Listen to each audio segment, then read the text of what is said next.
За сайн байцгаана уу? Өнөөдрийн подкастаар би их хүрсийн баярын мэндийг одоо ээжтэй болон хамаатнуудаа, эхчдүүд нартаа за тэгээд Монголынхаа одоо намайг сонсдог бүх хүмүүстээ ингээд зориулж хүргэж байна. Тэгээ яг одоо би гадаа алхаад явж байна. Тэгээд ягаад ч юм баяр ч юм уу ямар нэг юм болохоор Монголоо их сандаг. Ерөнхийдөө тэг бас хүн гэж бас их муухай шүү тийм ээ. Нэг жаргаж байгаа үедээ олныг их төдийлээ одоо ойр татныхаа хүмүүсийг ч юм уу эсвэл одоо юунуудыг их орнооч гэдэг юм нэх санаад ах нь бол харьцангуй багтаа. Тэгсэн ирнэ яг ингээд зов шаналгах ч юм уу ганцаардах ч юм уу аль эсвэл одоо баяр ёслолч гэдэг юм уу тий. За ийм үед одоо эх орноо сандаг ойр татныхаа тийм хүмүүсийг сануулцдаг ийм л байдсан байна. Тэгээд одоо энэ бол хүн болгонд ийм байдаг гэж сонсч ирсэн болохоос биш яг одоо ийм байдаг гэдгийг бол би хэлж мэдэхгүй. Яг миний хувьд гэвэл яа тэгэхээр Монголын том баярууд болдог шүү дээ тийм ээ. Тэгээд тэр баяруудын үеэр би ингээд ер нь их маш их ингээд ганцаардж байгаа юм шиг тийм мэдрэмж их төрдөг. Яг хуу дөнгөж ирсэн амьдралын энэ үедэд бол болж бүтэхгүй үед тий өөртөө гомдох ч гэдэм үү, готрох ч гэдэм үү үдж туулсан юмтайгаа ингэж бодож тэрнтэйгээ зууралдаад уйлдаг ч юм уу, гутардаг ч юм уу ингэдэг. Тэгээд тэглээгээд одоо хуучнаа бодоод дурсаад ингээд хэвтээд ах юм бол хэн намайг тийжих юм те. За тэгээд ийм муухай уйлахай тийм хүнд чинь ямар хүн дуртай байх юм ер нь гэт ингээд те тиймэрхүү бодлоодаас болол тэгээл ингээд босгоос босдог. Би чи ямар одоо зоригтой ирсэ те яах гэж ирсэ. Тэгэхээр намайг хэн албацсан ер нь наашаа эргэж. Гэхдээ тэгэл энэ нориогуудын дунд ч тэр аль ч улсад тэр тийм ээ. Чи чадвал ингээд бүх дүрм журмыг ингээд юу яагаад одоо юу гэдгийг бүх дүрм журмыг бариад сайхан амьдраад юу. Тэгээд чадахгүй бол тэгэл буцахгүй юу. Хин чамайг одоо уйлан барин гэж амьдруулах гэдэг байгаа юм гэсэн ийм юм бол бүхэл улс орнд байд юм шиг байгаа. Энд ч гэсэн чадвал амьдрч чадахгүй яв гэдэг юм байдаг. Та өөрөө зочин те бид нар таны гуйж авчрааг өвчээр авчрааг гэдэг юм энд ч гэсэн ингээ яригадаад байт юм байлээ. Тэгэл яалтчгүй босдог. Тэгэл яг хуу ер нь хоёр хүүхдээ авчирсан хүн ч одоо яах вэ тийм ээ. Би өөрөө сайн байх хэрэгтэй. Би өөрөө төвчээртэй уйлахгүй, бууж өгөхгүй хүчтэй юм зоримог байх хэрэгтэй. Тэгжээж одоо хүүхдүүдтэйгээ даван туулна гэхээс биш. Ерөөсөө ингээд доошоо орж ерөөсөө болохгүй юм шиг надад санагдсан. Тэгээ хүүхдүүдээ ч зовно тий. Тэгээ би хоёр хүүхдээ маш их одоо ингэж боддог байсан байхгүй юу. Одоо би ийм заримдаа хэл мэдэхгүй, ажил олдохгүй, яах вэ нөхөр бол ажиллаа хийгээл хайртай дуртай хэлээл ингээл сайхан л байгаа юм л да. Гэтэл нөгөө би чинь тийм юмд тайвширдаг төрлийн хүн биш юм байлээ. Миний хувьд гэвэл би юунд одоо тайвширч, би юунаас кайф авч тийм ээ. Би одоо юунаас одоо сэтгэл маань ингэж тайван болдог вэ гэхлээр ямар нэг юмыг сураад тэгээд тэрийг хүмүүст хэлээд тэгээд ингээд хүүхдүүд маань нөхөр маань ингээд гэрийнхэн маань өвчин зовлонгүй ажиргалтай ах юм бол би тэрнээс их кайфтай таашаал авдаг хүн юм байл л тэ. Тэрнээс бол ингээл юу ч ихгүй гэртээ суугаал тэгэл гоо сайхан янз бүрийн юмар яваал тэгэл найзуудтайгаа уулзч уулзраал ингээл яваад байдаг төрлийн хүн бол биш. Тэгэхээр өөрийгөө таньж мэдсэн гэж хэлж болно. Тэгэхээр юу хэлэх гээд байна вэ гэхээр ирсэн даруйдаа бол мэдээж сэтгэл зүйн хувьд нэг тиймэрхүү юмнуудыг одоо өөрийгөө мэдж байгаа мэдрээд хариуцлагатай байх хэрэгтэй гэдэг тийм бодолтой ч юм уу тийм байсан учраас маш их тэмцсэн байгаа. Би та нарт яаж би нориут ирээд янз бүрийн ажил хийж өөрийгөө сорсон бэ гэдэг талаар та нарт би ярьсан байгаа. Подкастын нэгээр алхаж байхдаа. Тэгэхээр энэ удаа бол би яг хувийнхөө сэтгэл зүйн хувьд бол ямар шуухан юмнууд торлогч байсан гэдгийг би хэлэх гээд байгаа. Тэгэл яахтай юм гэдэг чинь бүх юм бол цаг хугацаатай байдаг. Яг монголчуудын хувьд гэвэл маш хурдан юмыг хийгээд ингээд амжилт гаргах юм эрмэлзэлтэй ийм одоо шаргуу хүмүүс юм уу да гэж би ингэж бодтыг. Тэгээ тэр утгаараа одоо юу гэдэг лээ манайхаа чи нөгөө юуны социализмыг бишээ. Боолын нийгмийг алгасаад шууд феодалын нийгэм рүү орсон гэдэг зураг хүртэл байдаг үстэй тий. Том мангас шиг юм Монголын амтай хүн рүү орж байгаа ч юм уу тийм зураг байдаг. Тэрнтэй адилхан бид нар ингээд нөгөө бүр тийм нарийн тийм юм зовлон яг өөрсдийн биеэр үзэж тулааг учраас юмыг амар хурдан сураад хурдан үр дүн гарах тиймэрхүү л зорилготой ч юм уу цаанаасаа тэгж кодлогдсон юм шиг санагдаад байгаа.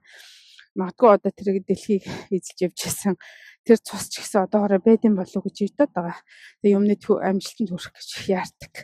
Гэтэл яг бодит байдал дээр гэвэл бүх юм бол цаг хугацаатай байдсан байна. Ямар цаг хугацаа вэ гэхэлэр энэ цаг хугацааны өөрийгөө олох хурдан хүн болгонд бол өөр идэг те. Жишээлбэл зарим хүмүүс маш хурдан юмыг сураад ингээ галзаа авчдаг. Гэтэл зарим нь болохоор нэлээд удаан байдаг. Гэтэл энэ бас нас нөлөөлөл юм тийм ээ.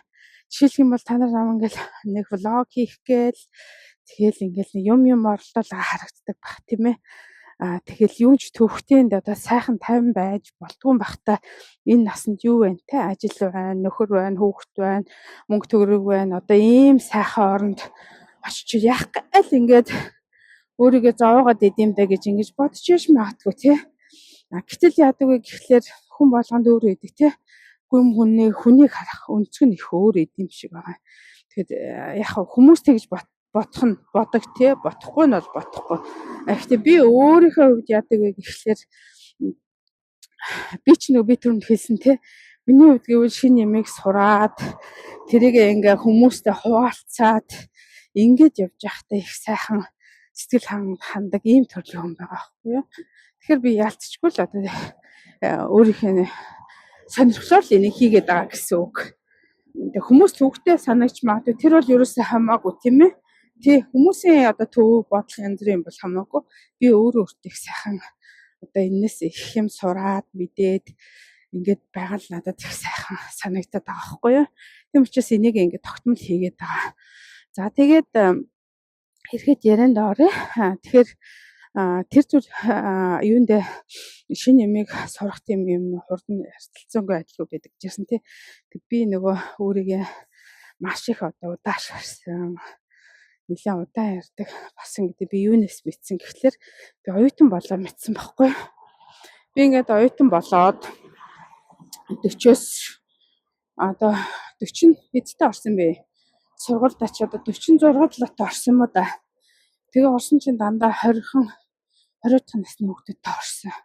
Юу вэ тэр компьютер дээр бичнэ гэдэг чинь ерөөсөө энэ хүүхдүүдийн хувьд бол асуудал биш байгаа байхгүй. 12-оор зөв тачиглал биччихин тий. Тэгээ төрлөх хэл дээрээ. Бурхан минь би чи бүр давшиж бичиж байгаа нь яана. Би одоо бас зарим хүмүүстэй харьцуулах юм бол өөрийгөө бас овоо хөөхөн одоо компьютер дээр хурдан биччихдэг гэж ингэж боддог байсан байхгүй юу. Тэгсэн чи би тэр манайш бол төрөл бас яа. Тэгэхээр ингээд би ингээд 12-оор бичиж сураагүй юм билээ.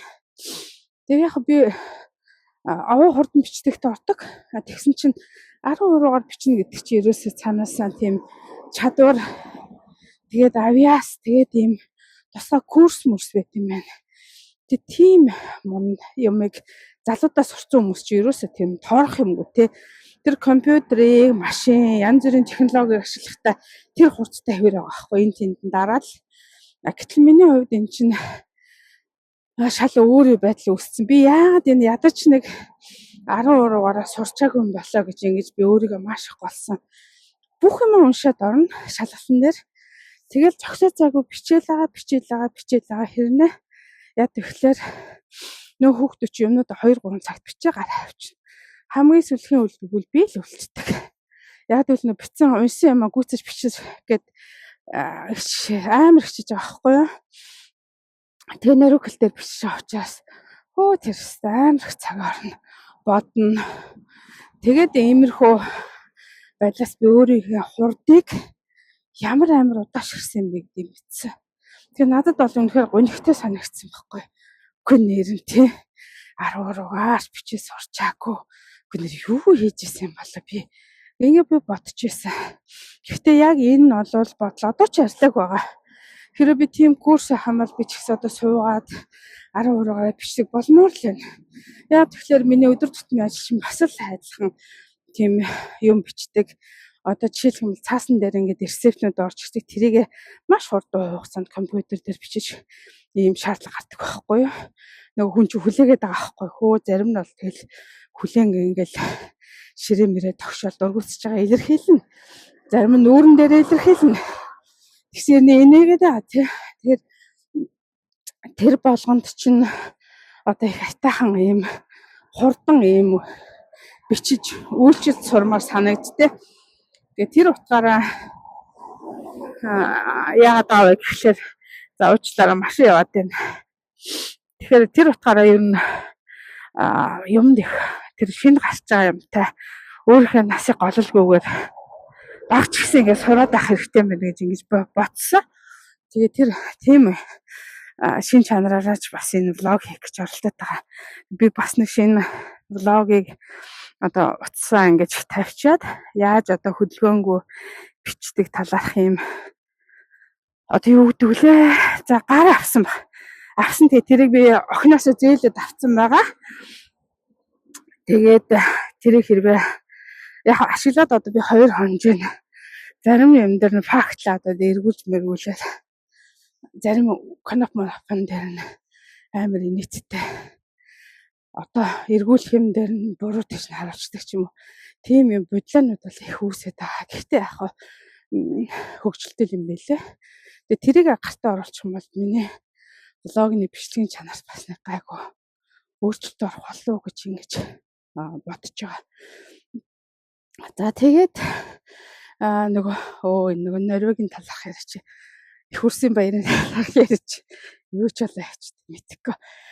Тэгээд шинэ юм дээр юм байна. За тэгээд сэтгэл зүйн хувьд тэгэхээр одоо янз бүрийн одоо энэ нас ахих тусам даавртай холбоотой өөрчлөлт аюулгүй их боллоо миний хүний биед. Би бас нэг блог хийсэн маа. Тэгээ та нар бас тэрийг үзсэн баг.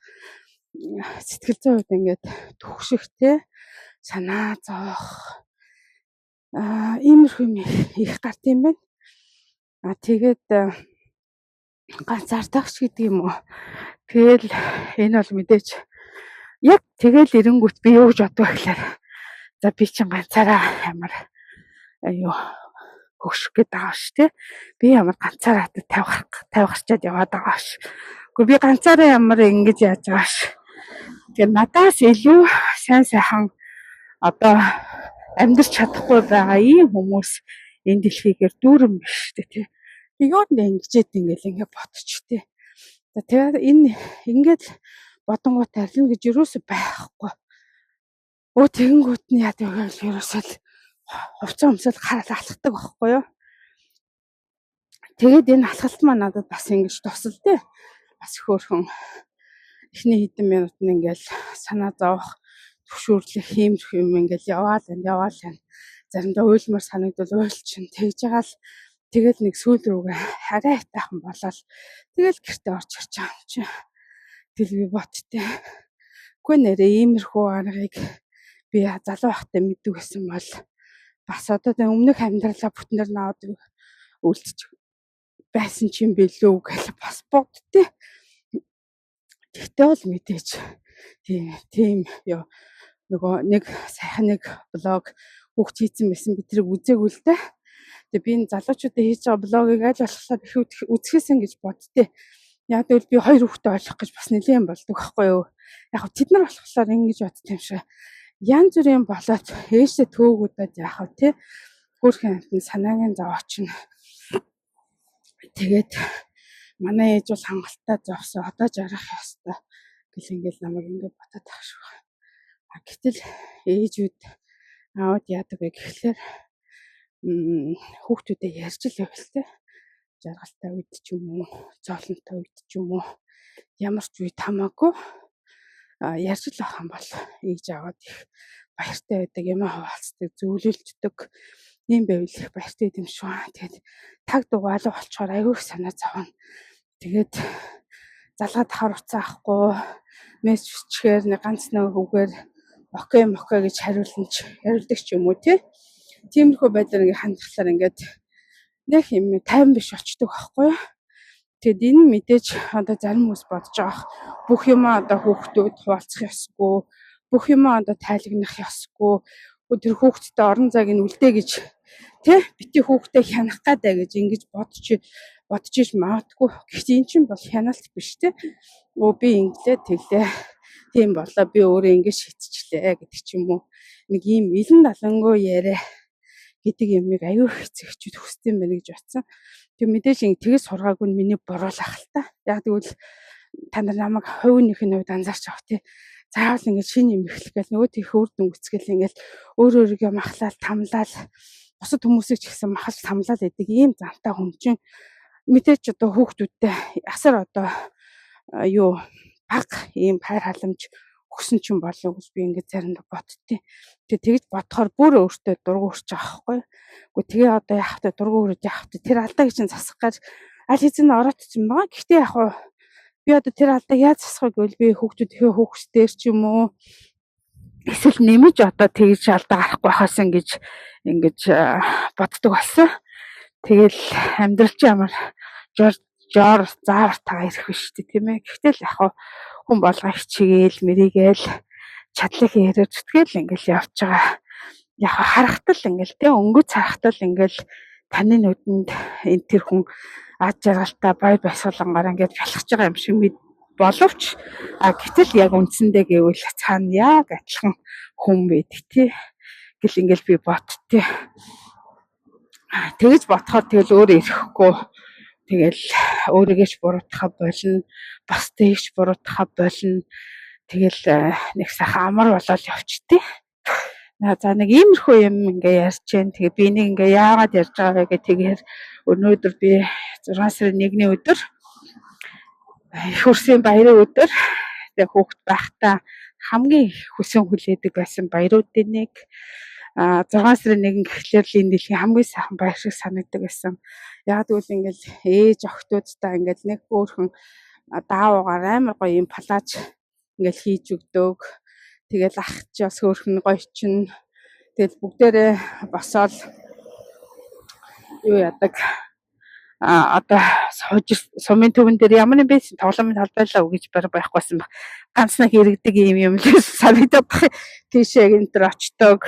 Тэг гоё юм иддэг. Хамгийн гол нь бэлэг авдаг. Тэгээд энэ хүүхдийн баярын бэлэг гэдэг ийм хачин гоё юм бэлэг авдаг. Тэгээ тэрүүндээ их баярлж иддэг. Нөгөөдх ингээ хураадаг тий.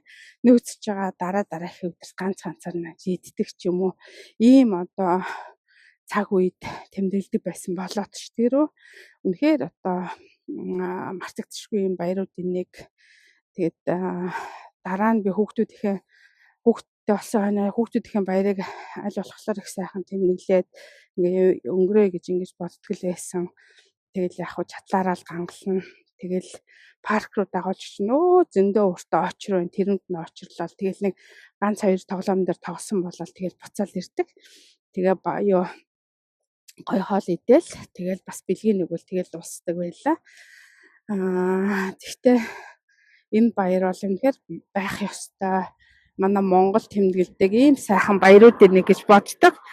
Олон баяруудын баярын амралтуудыг одоо цөөлж болох ч гэсэн энэ одоо хүүхдийн баярыг, их хурсын баярын баярыг бол яг энэ хэвээр нь хадгалж үлдээсэ гэж ингэж боддог. Би ер нь одон гардуулаад байгаа гэж их зөө гэж боддог хувийнхээ хувьд. Тэгэд их сайхан тий. Одонтой ээж гэдэг чи их сайхан шүү дээ. Хүндлэмэр тий. Би л хоёр хүүхэд гаргачаал яаж тэр хоёр хүүхэд өсгөх гэж бас юм болжлаа тий. Гэтэл бол нөгөө 4 хүүхэд 4-өөс дээш хүүхэд гаргасан ээжүүд тэгэл олон хүүхдтэй ээжүүд гэдэг чинь тэгэхээр бас бахархмаар ийм сайхан зүйл шүү дээ. Ер нь бол тэрийг төрдөө үнэлүүлээд яах вэ? Тэгэхээр одонгийн интернет юу юм уу мөнгө зүүн генетрэ тэр бол яах вэ те? Гэтэл тэр одонг зүүчээд өөрөөр бахархаад ингэ явж гин гэдэг чинь хамгийн сайхан байхгүй юу? Тэг би одоо энгийн хүмүүсийн одоо ямар ч одоо юу гэдгийг зэрэг зэнда юугаар авч болох их сайхан баярээ нэг тэгээд тэмдэглэл баяраа одоо авах нь энгийн хүн ч гэсэн авч болдог ийм сайхан одон учраас энэ ер нь одонгуудын хамгийн хүндэтгэлтэй юм болов гэж ингэж боддгийн. Тэгээд та нар маань сайхан баяраа сайхан тэмдэглээрэй. Тэгээд айл гэр бүл аз жаргалтай инээд хөөртэй сайн сайхан байгаарай. Гадаад орнд амьдарч байгаа гэрээ санаад эх орноо үр хөдөлгөөс хол байгаа ч юм уу ийм одоо эцэгчүүд байгаа бол одоо битгий гонараа гэж хэлэхэд жоохон хэцүү. Гэхдээ баг гонараа тэгээд өөрийгөө хайрлаж явах юм бол үр хөвгтүүд чинь бас их баяртай байд юм шиг байлаа гэж ингэж хэлэх гэсэн. Тэгээд энэ удаагийн подкаста дуусгая. Алхангаа гэсэн подкаст маань одоо цаашдаа ингээ үргэлжлэнэ. Гэхдээ би одоо ингээд чимээ шуган ихтэй байсан байж магадгүй сонсоход төвхтэй. Гэхдээ яг хаа аль болохоор чимээ шуган багтай бичгийг бодлоо. За ингээд түр баяртай. Танд эрүүл энхийг хүсье. Аз жаргал хүсье. Баяр таа.